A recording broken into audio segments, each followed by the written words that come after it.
Okay. Okay, so let me officially welcome you and for also granting me audience to carry out this interview stroke chat section, basically.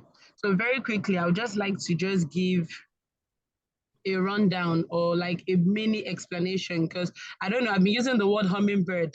I don't know if you understand, but for the clarity of this interview and for those who would actually stumble upon it. So the word hummingbird was used. Why? As to identify, okay, just like similar as the name, because a type of bird is actually called hummingbird, and it is known for setting its mind like resilient. So it's described as being tireless in a summary. Yes. So when you say that's what, just like how they describe eagle as being strong, the hummingbird is being described as being tireless.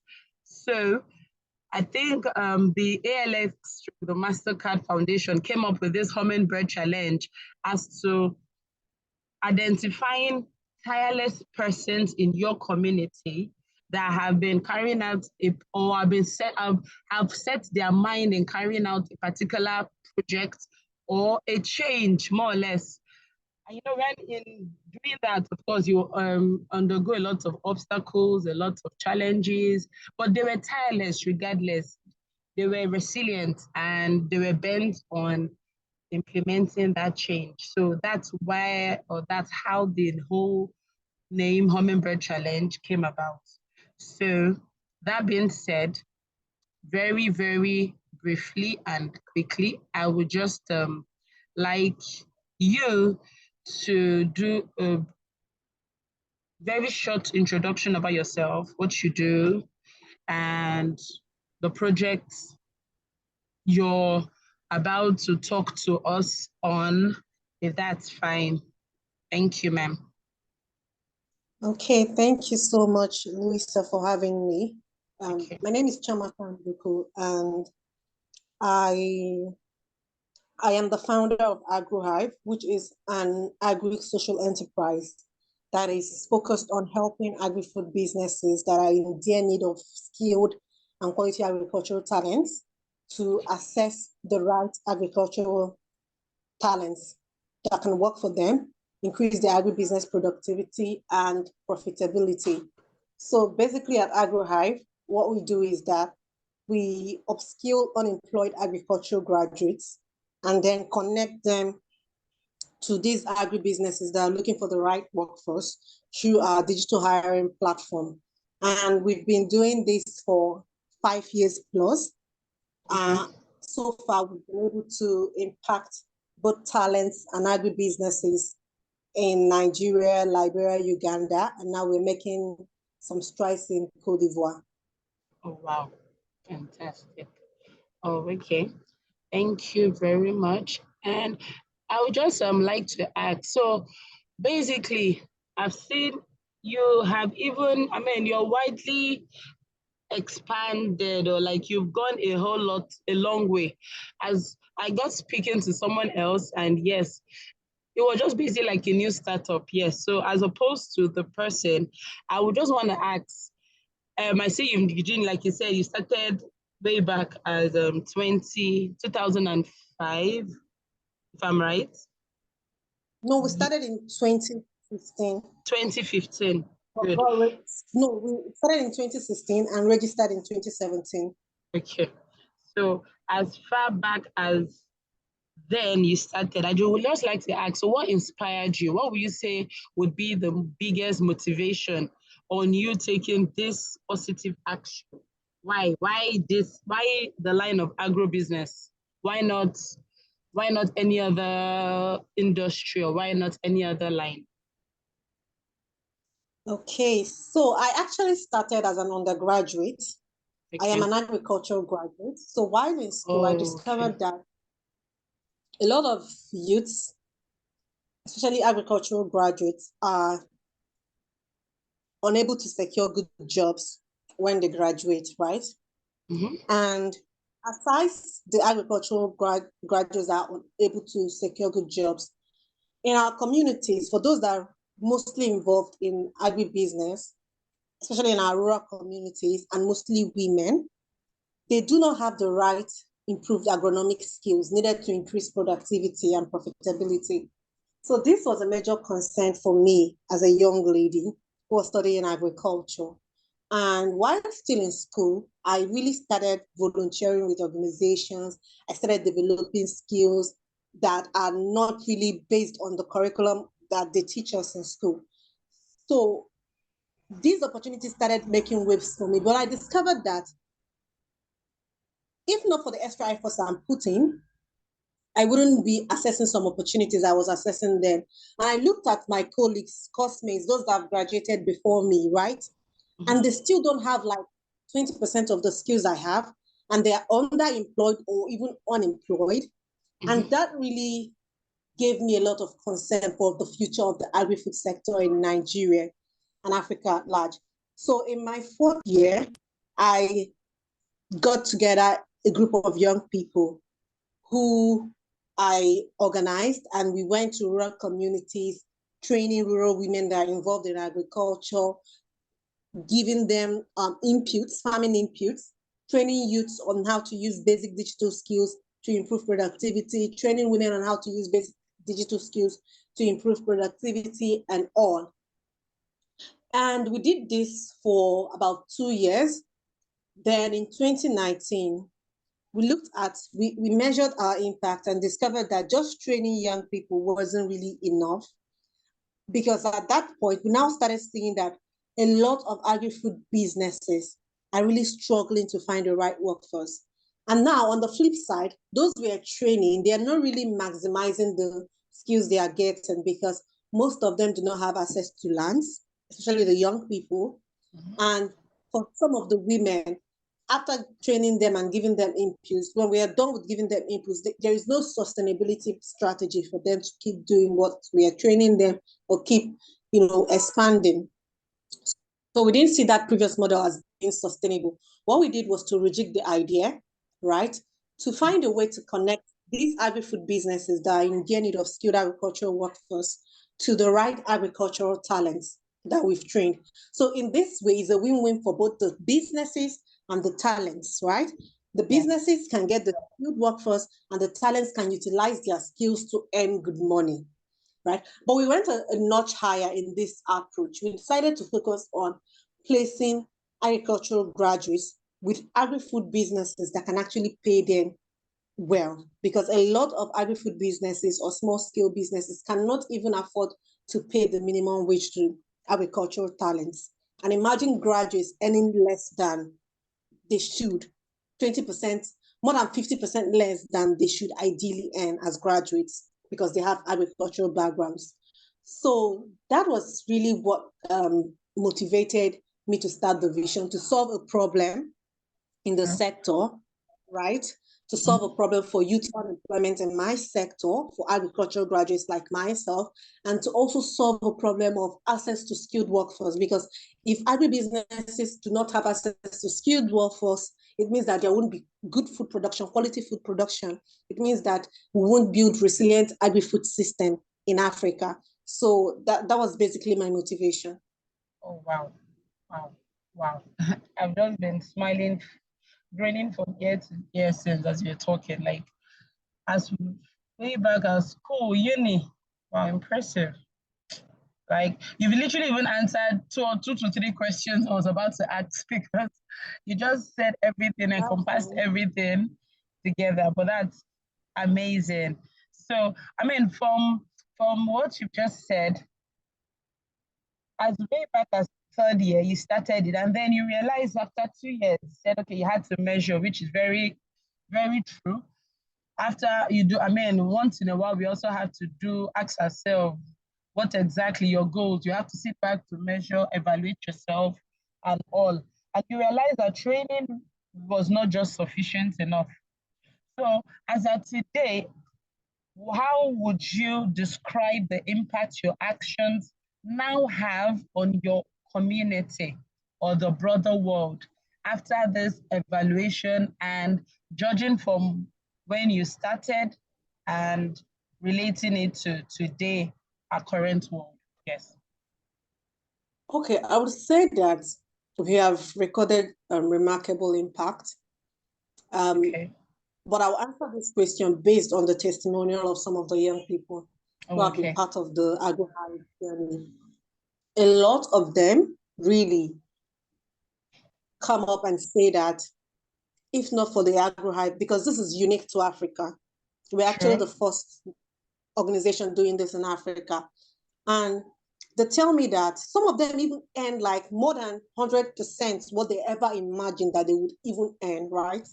Wow. So they come to me and they give me testimonials of how they're able to secure opportunities, how their AgroHive experiences, even those that have even worked with us as interns, they come to us to tell us how the AgroHive experience has even helped them in securing better opportunities, and even it gives them more relevance in the workplace where they are currently working, because their employers would rather give them some tax than any other person because of their AgroHive experience. And I'm so happy about it because aside placing youth, because we can't place almost all the thousands of agricultural graduates that are learning from us with organizations. But one thing we're doing is that we're also exposing them to other career opportunities to consider in the agri-food sector. So they're not just thinking about just starting farms or just working with small-scale farms, right? They're thinking about how they can incorporate digital skills like programming and work for agri-tech firms, right? They're thinking about how to leverage their writing skills or sales skills to help agribusinesses attain their results in marketing, right? They're thinking of how they can leverage their extension skills to become program managers for agricultural firms. So they're not just thinking of just starting businesses or just working for small scale farms. They are now seeing possibilities and potentials they never knew existed in the agri-food sector. And then for agri-food businesses, the impact we've created for them is that now it's easier for them to find the right talents. Now they know that there is a place to go to. They don't necessarily have to hire someone with a different educational background and then spend money in training the person on agriculture. They can actually find it in one place, what they are looking for. I think that's what I would say the impact we're creating. We're changing the narrative for agricultural workforce development and human resource services in Africa. Mm-hmm. Wow, fantastic. I'm impressed because I just remembered way back in secondary school, I used to like agriculture.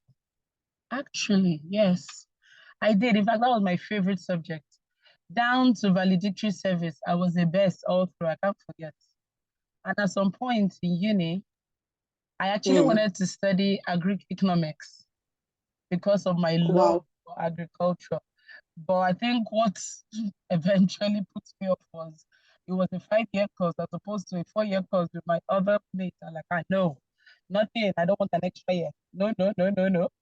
And so as opposed to studying the agri-econ, I just opted for the economics and I dropped off the agriculture. But till tomorrow, I still love it. I still do love it. So I can comprehensively just relate what you just said. Well done, man. Well done. So that being said, I was actually gonna ask what can you also share maybe your experience? And yes, you have actually just answered that. I know it's really, really, really, really impressive. But in all of these major milestones, I would say AgroHive has attained in this, it's not a short period of time, it's quite extensive. What would you say, or what would you categorize to be your major obstacles or challenges along the way, and how did you overcome them?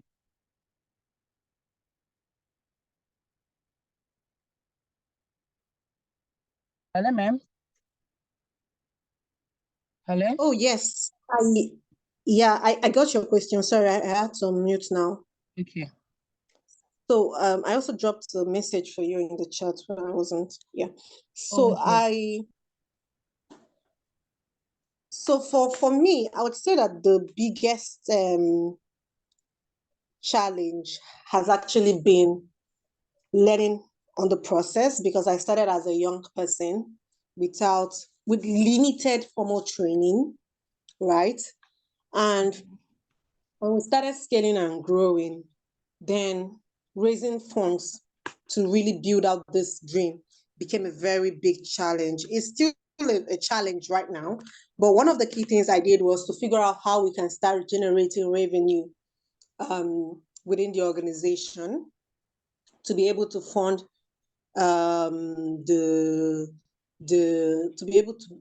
the activities, Okay. right? Okay. So we had to build a hybrid model that is not solely non-profit, but now we also have a for-profit aspect to our services. Then we also have grants from organizations. And for my first challenge, which was being young and not really having the managerial skill to build a huge vision like AgroHive's vision, one thing I did was to be a hybrid founder, learn from organizations, work with impact organizations. I'm a program manager professionally.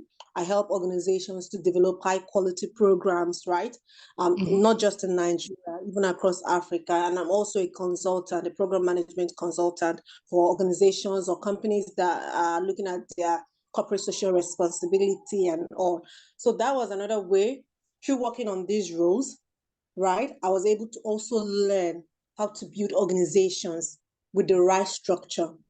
And that has really been really strategic for me as a leader because AgroHive of 3 years ago or of 2 years ago or a year ago is not the same as AgroHive of today.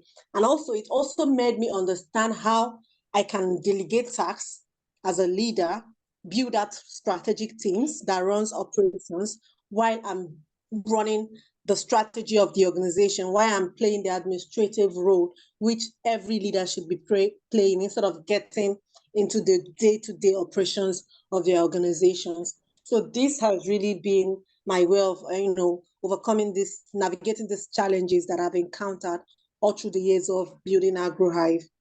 Oh, okay. Okay. Thank you. Thank you so much, ma'am. And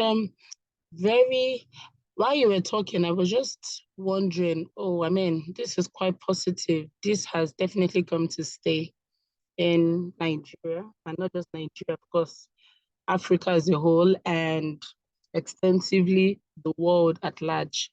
And I was just thinking, so are there any other future goals or projects you have in mind? AgroHive rather has in mind to further contribute to our community's betterment, or this is just about it? Or hopefully, yes, we should expect maybe more expansion or more, basically, what other future goals or projects hopefully, or should we expect from AgroHive in this line? Oh, yes. This is not just it, right? We are currently rejigging our strategy, and really, we are looking at even rebuilding our digital platform to make the hiring process very seamless for agribusinesses. And also, we're rethinking our training programs for the agricultural workforce. So we want these training programs to really be robust, right? And we are currently looking at securing partnerships, finding organizations that we can partner with to really walk through a robust talent training program for agricultural workforce and placement programs, because we are looking at having them undergo strategic internships even before placing them with organizations. Aside that, we're also, with the training we're thinking of trainings that would also impact the agri-food system largely, training that encompasses equipping the agricultural workforce with climate mitigation skills, right? To make the sector more resilient, because we need the workers who are doing the actual work to understand how to mitigate this impact of climate change, to understand how to develop regenerative agricultural solutions within their organizations, right? And we have a whole lot planned out. But what our goal is really to place thousands of agricultural graduates with the right agri-food firms, businesses, and organizations that are looking for them. And that's a whole lot on its own. So we expect to get more active once we have finished with our strategy development. And we also expect to like start really building out a robust technology infrastructure soon that would help agri-food businesses and even the talents to have seamless hiring and recruitment processes. Oh, fantastic. Wow. There's really, really, really, really, like this is, I'm just happy. I really don't even know what to say. Like, I'm really super impressed. And for the fact that it's coming from a woman, yay. I mean, I'm not gender-based. I'm not racist, but you hardly see a woman leader making that move, making that initiative. So I'm really glad that we don't just have one, but we have a strong one as that in the Hello? person of you. Can you hear me?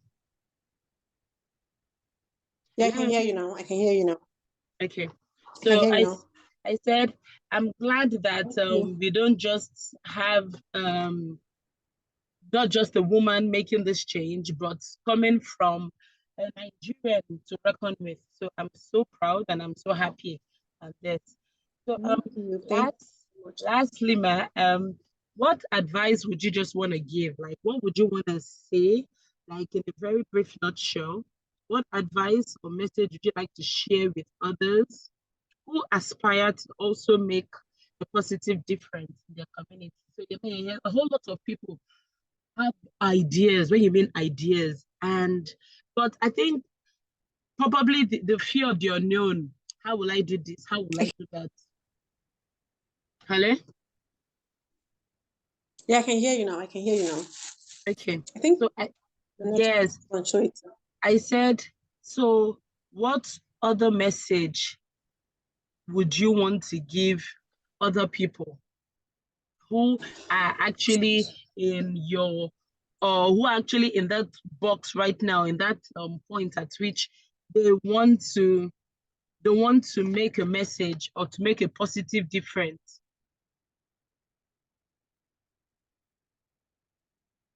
Can you hear me?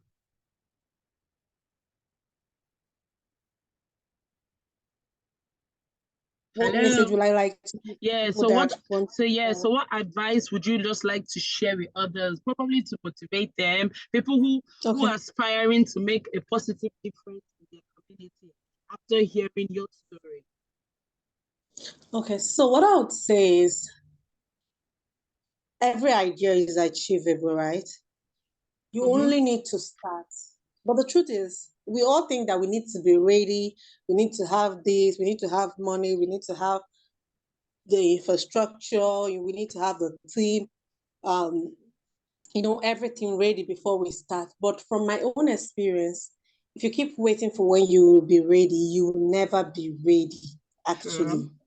You will never be ready. So I think whatever idea you have, you should get started on it. I don't come from a rich home. So while in school, I really struggled financially. But from the little I had, I just had to make a way, right? Think of ways to start from zero, right? And that really helped me in getting started, because when you get started, you get all the motivation to keep working, to keep pushing, to keep building. And another thing is that on this journey of creating impact, right, don't bother about doing it really big. Just take it one step at a time, right? Little by little, you will get there. You would just take it. You can't always show up 100% every day. Today, it might be 10% that you can give. Tomorrow, it might be 100. Next tomorrow, it might be 70, right? By the end of the week, you might just have 40% to give every day to your vision. Well, here is the thing. Those little percentages, they mean a lot, because they actually help you become more consistent, and every day you have something that you can build on the next day. So let's not be hard on ourselves when trying to build, especially when you feel like things are not working out. You're applying for funding, no one is giving you funding. thought because you have not really created the traction needed. I think just come as you are. Just show up every day, regardless of how little it is. One day things will definitely, the little days you show up, they will definitely build up in the end to, add to the biggest value that you're creating in your sector, in whatever aspects that really drives you. That's what I would say to anyone that wants to start. Thank you so very much, Miss Chiamaka. I'm super honored to have actually had the privilege to even share on your dream, and yes, to even be able to experience, even if it's just theoretically, but then again, to even be part of your dream and of course your drive and the impact you've made in community. I must say it's very it's not quite an easy fit at it. Yes, like they say, as a popular saying that goes, everybody, if you say easy, run them. Exactly. It's not. So yes, we would actually give honors to whom honors is due. So thank you so very much, ma'am, for your time.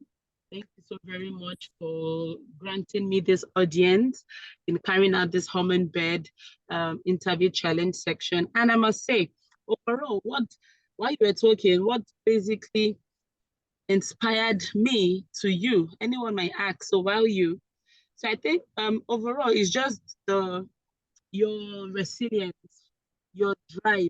So the whole combination of bringing agricultural in sector, because yes, changing the narrative, because even up until now, you can hardly meet any child or any university graduate who will beat his heels and chest and say, I want to be a farmer.